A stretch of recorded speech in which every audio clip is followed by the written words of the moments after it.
Hi guys, I'm Ram Agarwal. You are watching my channel 52 Pixels. Let's get started. Hi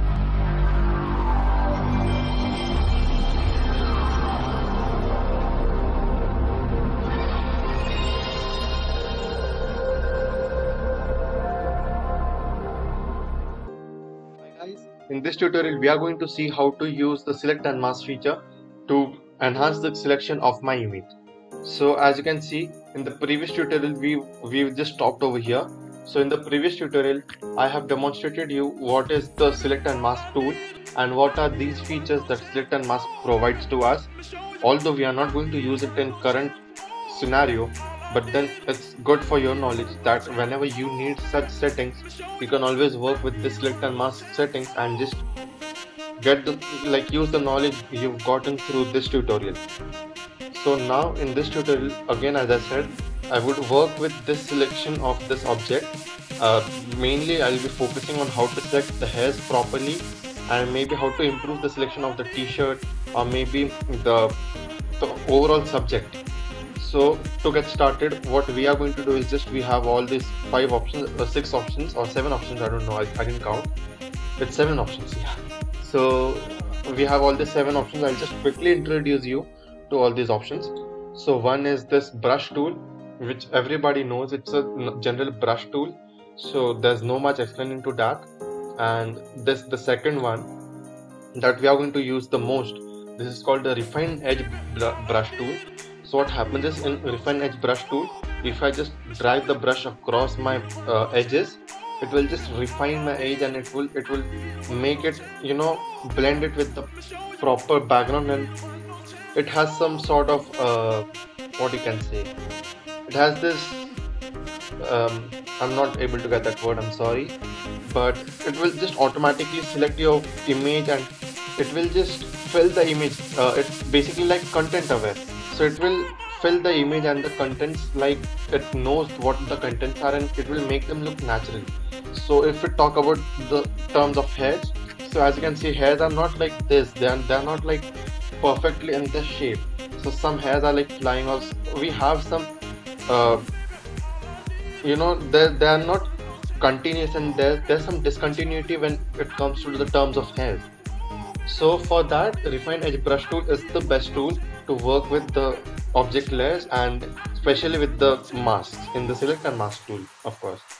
Then we have this tool called as the brush tool. So again, it's a normal brush tool, just that this one was an opaque one and this one is just more of a solid one, a solid brush. Then this is just for selection, the object selection. This is the lasso tool, which everybody knows by now, I guess. This is the hand tool. It is just used for dragging. I don't know if we are going to use that anytime. And this is the zoom in tool, so we can just zoom in by pressing Ctrl plus. So I don't think so even we'll need that as well. So quickly let's move to this refine edge brush tool. As I mentioned, this is the best tool that you could work with for working with the hairs, especially in this particular case. So for getting started, what I'm going to do is just quickly adjust the size. So my size is going to be around 45, so I'll just manually type in 45. Hardness is going to be 89. So basically hardness 100% doesn't look that good because we need to have that real feel. If the hardness is 100, it just looks like a if the object is drawn using pencil and a scale. So we don't want that. We want the object to be a little realistic. So we are going to keep it between 80 to 90. So I prefer 85, but again it's upon your personal choices and of course the image that you are going to work with. Spacing is 25% and we are going to leave it the way it is right now. Size is 45. That is important because we are going to need to change the size of the brushes, maybe increase it to 70 or decrease it to 12 or 13. So it's better to be handy with the size of the brush that you are going to work with. And now we'll just quickly start dragging across the edges.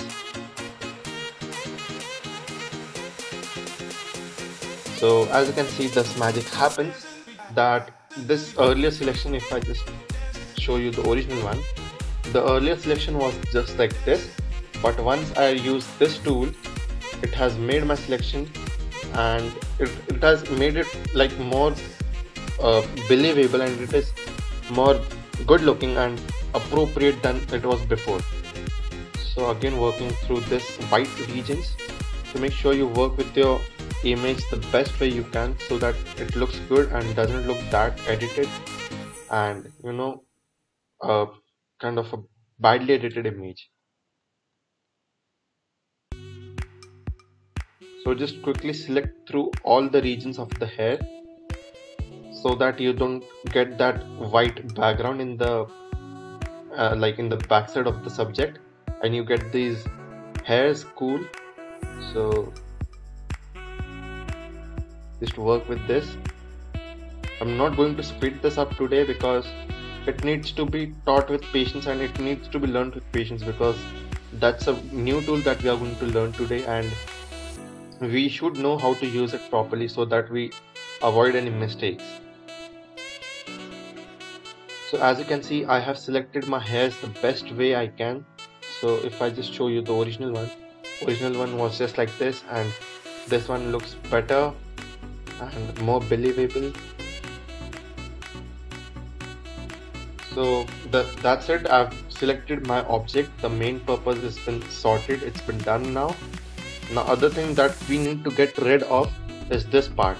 But if you use the same refine edge brush and then use it over here, what it is going to do is mess up with your t-shirt and the subject both. So you don't want this to happen. And there's no other way that you could replace that, because once it's done, it's like you've destroyed your image. So press Ctrl C and make sure you shift your brush, and this time it's the normal brush tool. My size is 30, hardness is again between 80 to 90, spacing is 25, and now I'll work with this. So what this brush does is it just adds the color. So as you can see, it is adding everything to my image just the way I need it.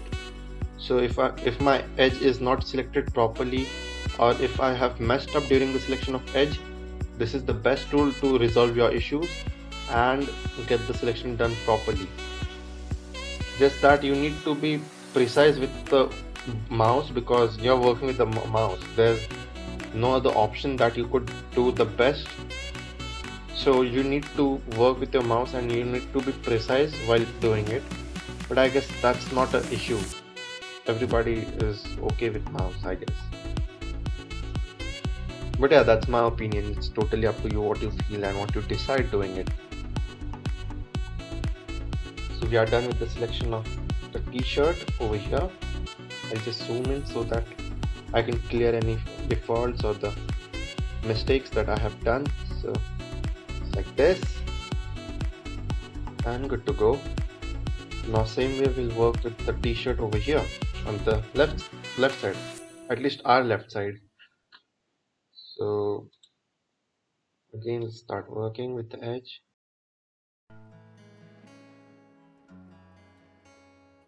I'll have to do that again. So I guess I should speed it up now, because you know how to do this, right?